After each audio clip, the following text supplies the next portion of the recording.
United States. God save the United States and this honorable court.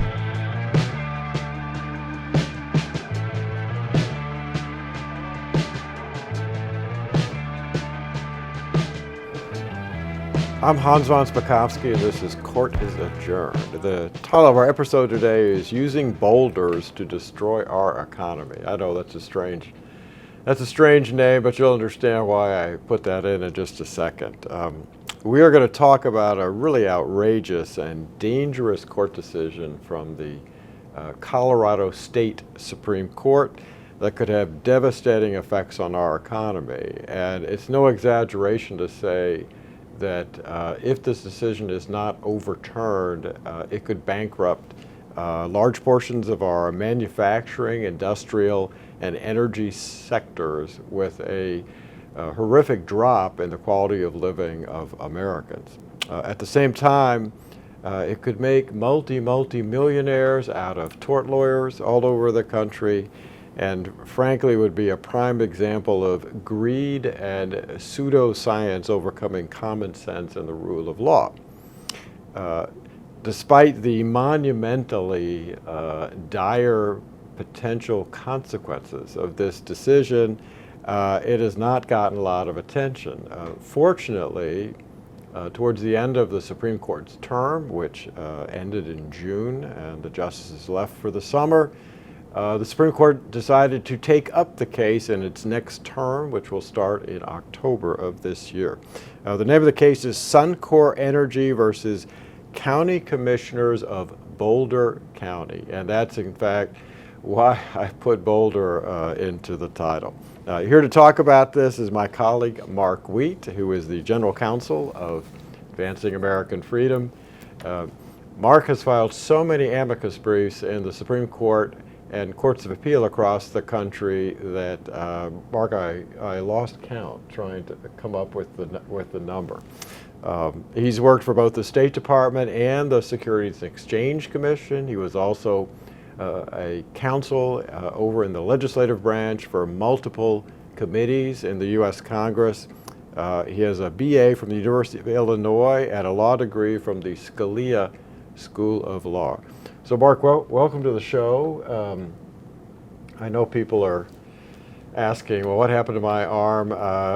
I'm telling everybody that I injured my arm due to global climate change. I'm copying what the city and county of Boulder is saying in their lawsuit. You should get compensation for it. Right. I mean, in this lawsuit, basically, they're saying that climate change is being caused, in this case, by Suncor and Exxon through their fossil fuel development, and that it's responsible for everything bad that has happened in Boulder. I think including broken arms. So Right. I think that you need to sign up.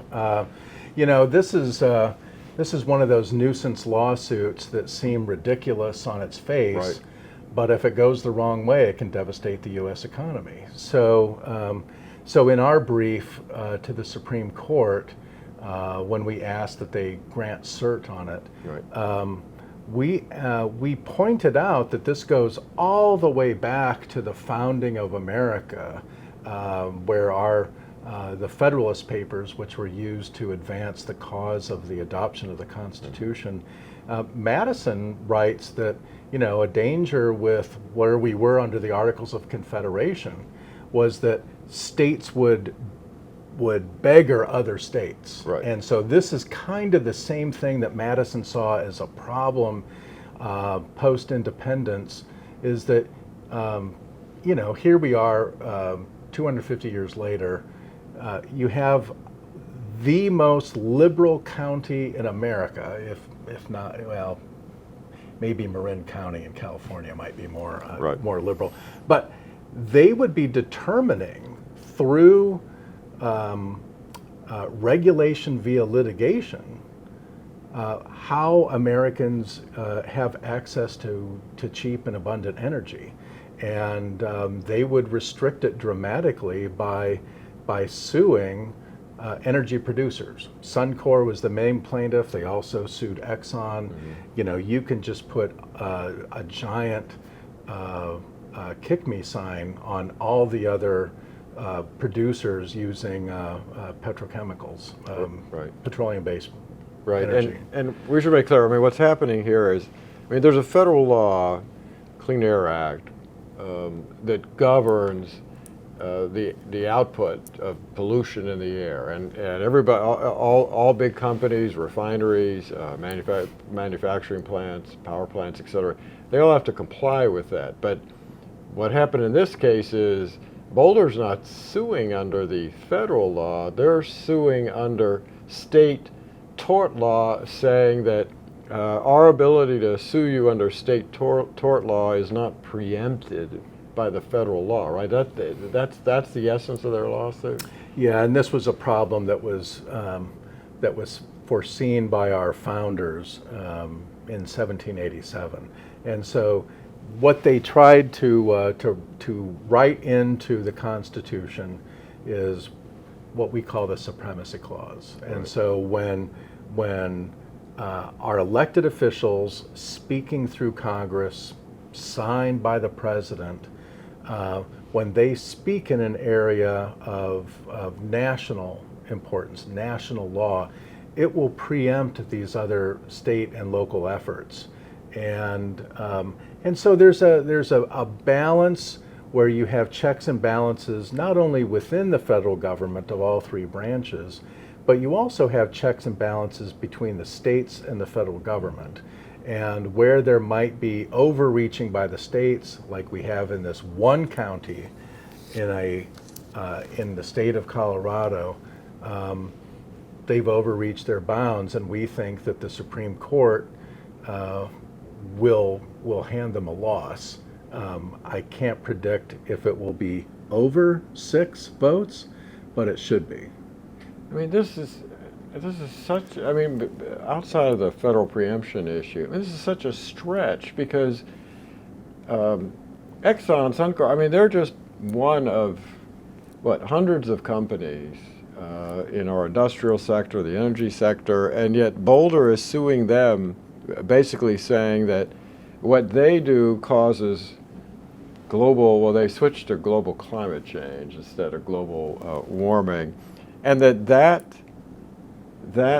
contribution they're making, they actually put this in, that it has caused wildfires, pests, droughts, extreme heat, and flooding, as if they never had that before the industrial age. I guess maybe they never heard of the Dust Bowl, which actually included Colorado in the late 20s and early 30s. Yeah, you would imagine that they would add the other plagues like frogs and locusts, and as Bill Murray might say, cats living with dogs. Right. So it's not enough to just assert that you've been damaged. You have to prove it, and so Right. the causation here is tenuous at best, and. But the downside for the average person would be not having access to energy to heat their water, cool their house, and drive their car.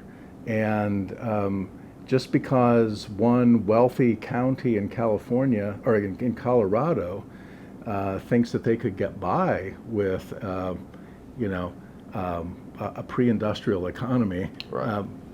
The rest of the Americans would disagree. I mean, that's why we have a Congress, that's why we have a federal constitution, to make sure that things are fair for the average person, and that we're not being led around by the nose by really well-off liberals. Right. And again, look, yeah, Exxon is a very large company, well capitalized, worth a lot of money, but in this case, the city and county of Boulder, I mean, they're seeking billions of dollars in damages. And if a county is allowed to go forward, I mean, it wouldn't take that many lawsuits. If you have 5 counties in liberal states suing, 10 counties, and they all win judgments against Exxon, they could put it out of business. Yeah, they could, and in order to meet demand by American consumers,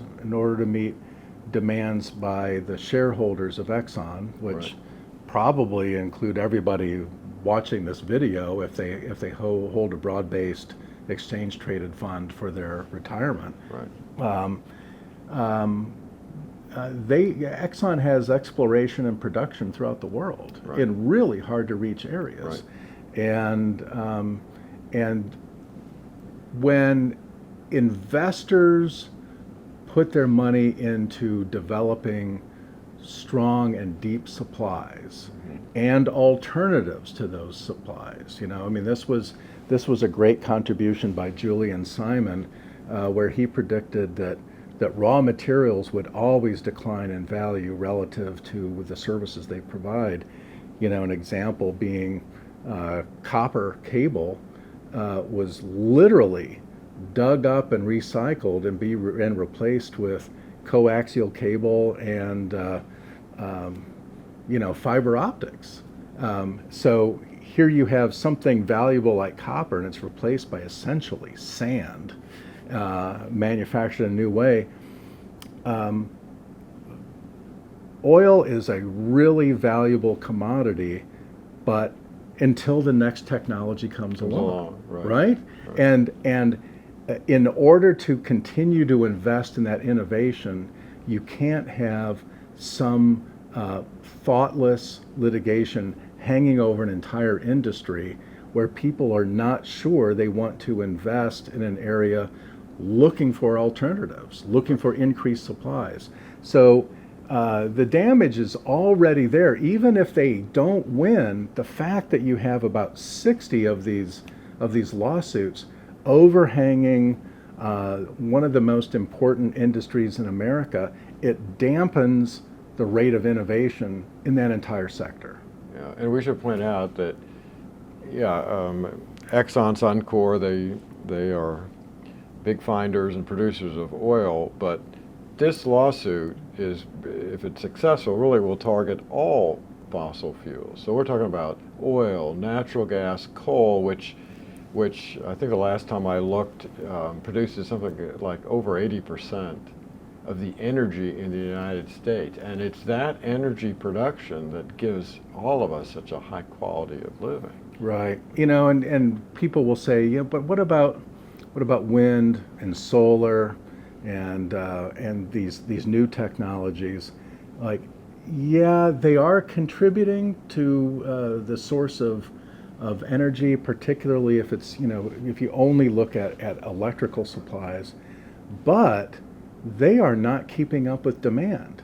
Right. Even with heavy tax subsidies, the demand for electricity is far outpacing what these intermittent sources of power can provide. Right. And we even see local communities pushing against these big data centers because the data centers are increasing the draw on power dramatically. Right. And we don't know where we can get so many resources. So, in our amicus brief, we did focus, our first arguments were pure play Constitution, really looking at what the founders had envisioned, seeing what James Madison had to say about the Supremacy Clause. But the second part was an argument from consequence. Like, if this case comes out wrong, what would be the impact on the United States? And we really benefited from a paper that was produced by Kevin Dairatma and Kat Miller here at AAF that really helped clarify some of those things. And so, Joel Griffith contributed a lot to the economic analysis. And, that's why this is a great place to work, where you have wonderful experts with a whole range of experience to bring to bear on one question. Right. Yeah, it's interesting because you mentioned solar power. I don't think people realize you could cover the United States in solar panels, and you still wouldn't be able to produce enough power. No, because I mean those sources of energy, wind and solar, are a tiny fraction of the energy needs that we have, and they are not reliable. Right. I mean, with solar, you're trying to collect a really dispersed source of energy, right, and trying to concentrate it. And we already have concentrated sources of power. It's just do we have the right kind of technology, and do we have a problem with not in my backyard? Right. So I was just reading about this new application of an old technology where they are creating a micro nuclear reactor that would fit in a tunnel that they would bore 1 mile below the surface of the earth. This is deeper than any aquifer or anything else that will ever impact the surface. And where they're experimenting with this old technology, but a new application because of improvements in the ability to drill so deep. Guess where that technology came from? From oil drilling. Yes, and you have a clean source of energy that emits no carbon, and still the NIMBYs are opposed to it, and it's a mile deep. Right. So, it's like Thomas Sowell says, there are no solutions, only trade-offs. Right. And this is why we need a dynamic, enterprising economy where new technologies, new investments, new knowledge can be brought to bear on meeting the demands of ordinary consumers, ordinary people. Right. In our economy, you get rich by serving ordinary people in the needs that they have. Totally different break with the way people used to get rich, was just simply by robbing each other. Now, you mentioned, there are something like 60 of these lawsuits, many of which relied on the theory of public nuisance, which is, again, a ridiculous application of a law not meant for this, including a case, I think, in Hawaii, right? Except in Hawaii, they were very careful not to target the one company that has a refinery in Hawaii. Yeah, so, you blame everybody other than the key provider that makes your life worth living. Right. It's just that should tell you something about the merits of these cases. And you referenced this is really there's an element of greed here. Yes. By the trial bar. Right. And and I think that some of us remember when there were law firms that became exceptionally wealthy through the tobacco settlements. Right. This was something that did not go through any legislature. Right. There was never a law that was passed. It all went through the courts, and that's part of our system of checks and balances. But I'm not sure that the way that ended up of enriching the trial bar by dealing with the tobacco industry was the right way to go. Right. But it inflamed a new generation of lawyers who look back at the tobacco settlement and think that they can go to the courts and shake down one of the most important industries in America. And we hope that the Supreme Court delivers them a major loss. And we should point out that, the difference between the tobacco litigation was that here we actually have a federal law that regulates this area. And what the trial lawyers are doing here is trying to get around that law. Congress already came into this, determined that we need national regulation over this. And this lawsuit is trying to get around that, as are all the other ones. Yeah, no, I think that's a great point. Is that working through our elected representatives, Congress and the president decided we need to safeguard issues related to externalities, like our health and safety on the negative costs of exploration and production. But you also want to be able to have this industry continue to innovate and renew itself and to make it better, cheaper, with lower external costs to other non-parties, and give a good return to investors who rely on these companies to support them in their retirement or paying for educational expenses. That is so important to our circular economy, and this case could be a real stick in the spokes that could put an end to everything. So that's why we argued from principle. We also argued from consequence. Right. Well, so far the Supreme Court, I don't think, has set an argument date for this case, right?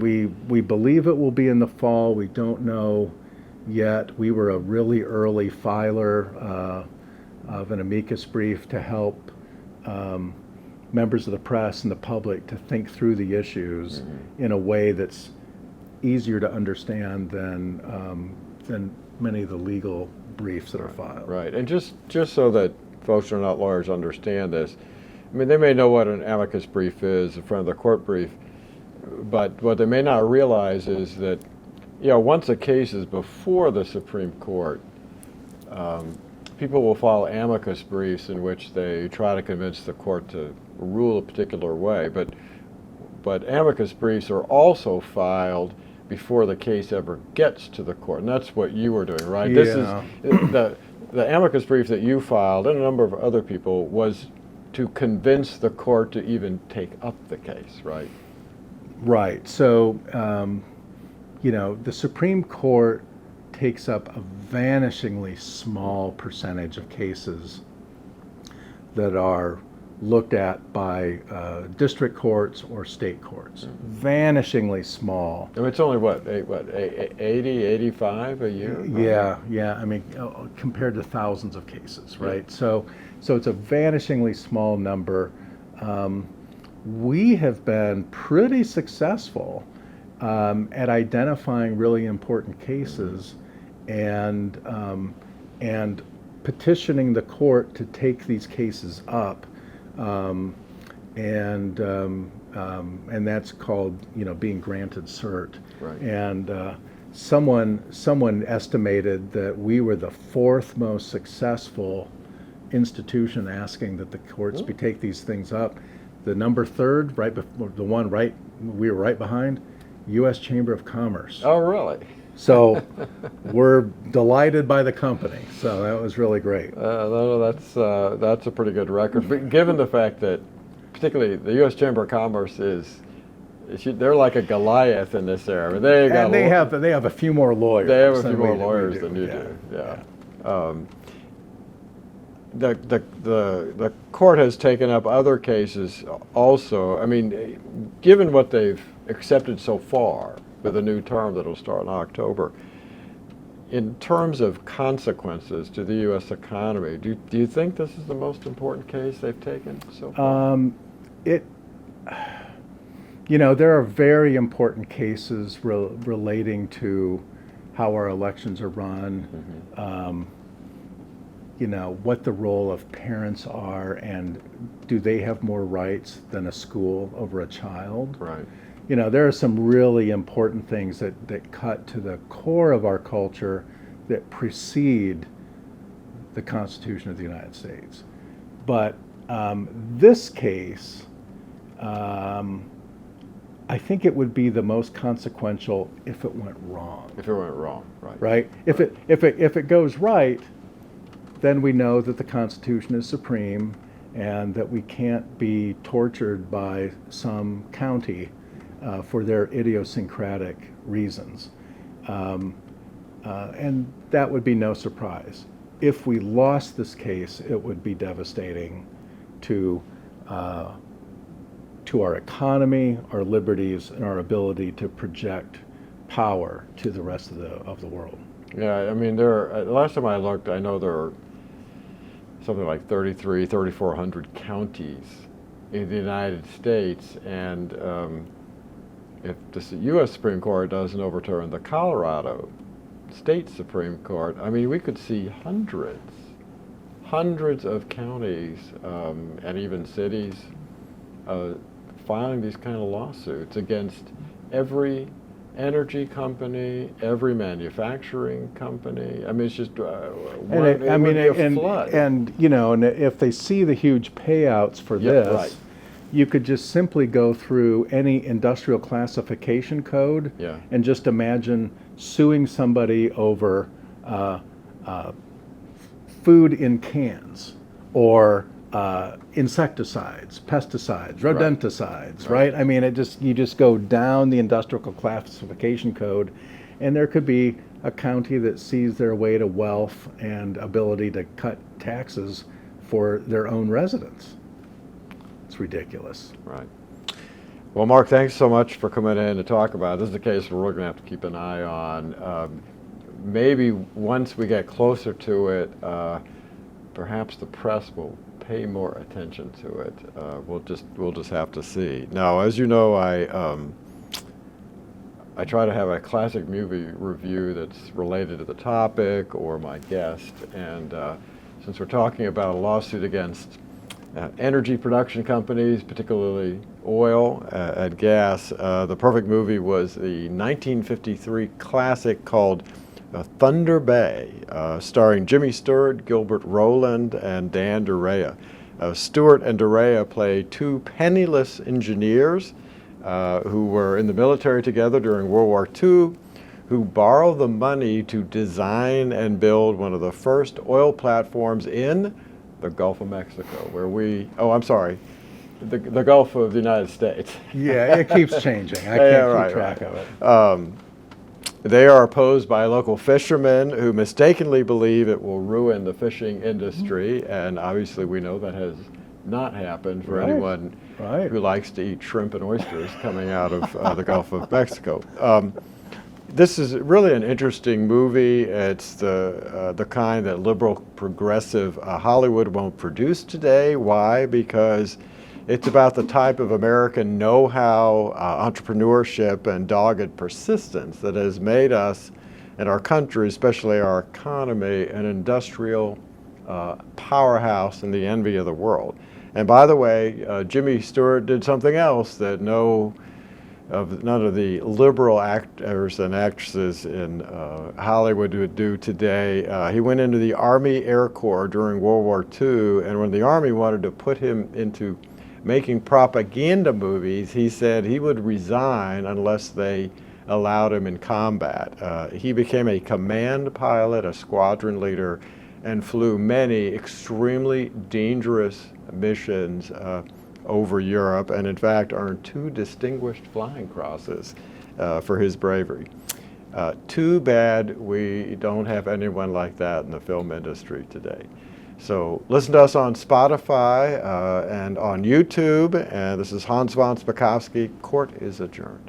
Here it is, the story of man's first attempt to wildcat for oil in the treacherous tidewaters of the Louisiana Gulf. There's $2 billion in oil down there.